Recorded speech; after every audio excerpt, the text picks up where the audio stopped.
trying to position my phone in such a way it doesn't fall. Chapter 15, Bingo.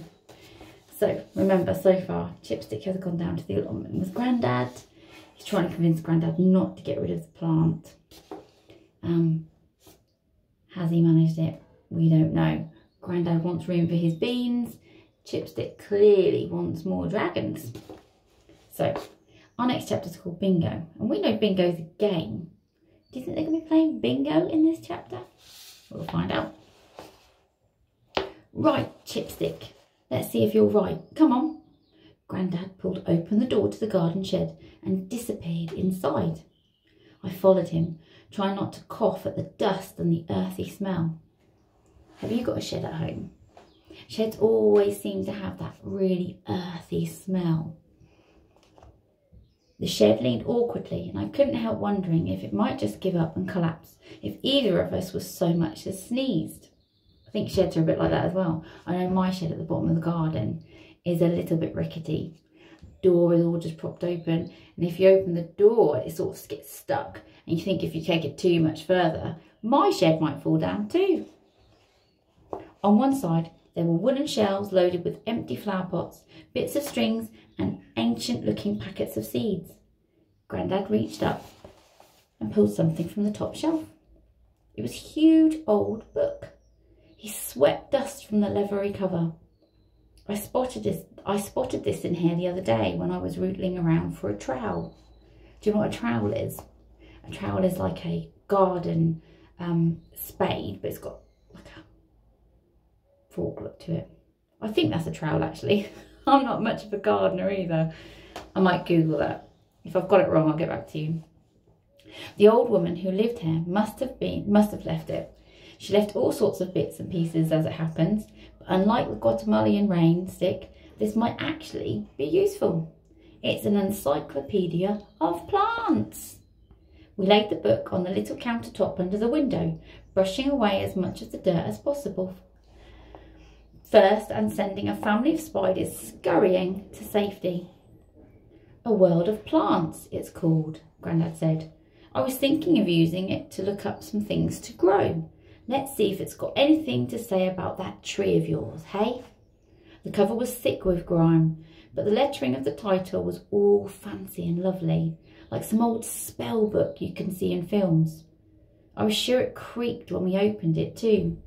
Inside, the pages were stiff and yellowed, crammed with illustrations and information. Can you remember what illustrations means? Yeah, illustrations is another word for pictures.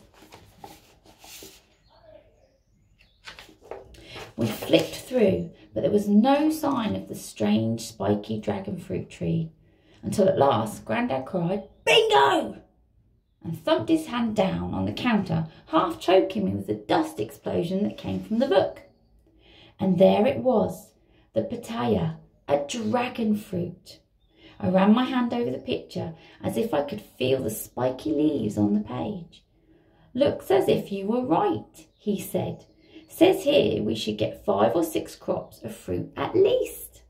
He started reading to me about the flowers that bloom for just one night, but I only had eyes for one thing.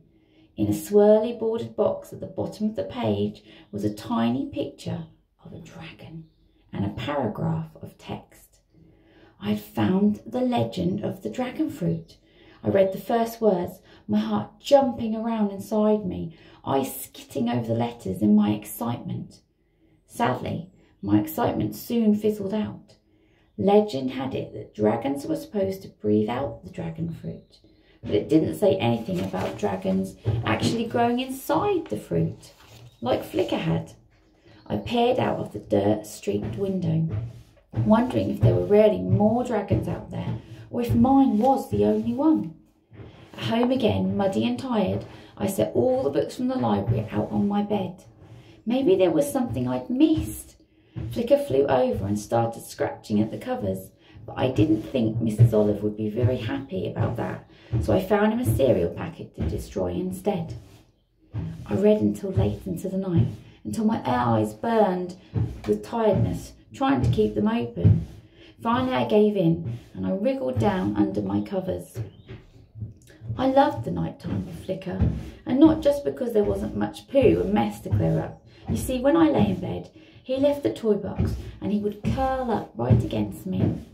I draped my dressing gown over him just in case Mum or Dad peeked into my room, and lay there with him, listening to the murmurs he made while he slept, almost like a cat purring. I slept so soundly with him beside me. I had fantastic dreams too. I dreamt about flying over ice glaciers with volcanoes erupting below me and ice storms swirling across the open land.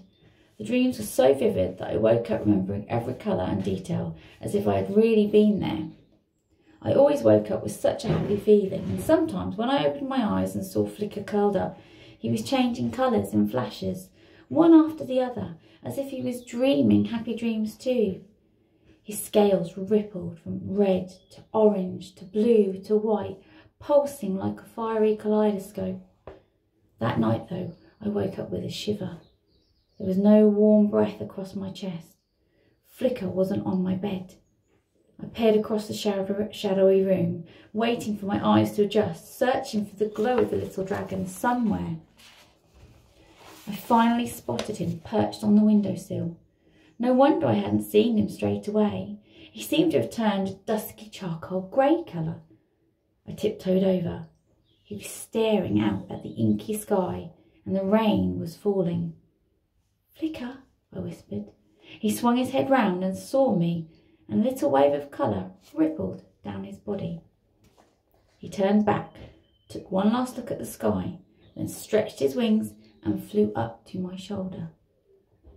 As I scratched his head, the clouds parted and the moon cast its light into the room. I smiled as his scales shimmered their familiar ruby red. I wondered what he'd been looking at. Was he searching for the other dragons too? I still didn't know if there really was any more dragons from that dragon fruit. I tried to look earlier, but Grandad had kept me too busy.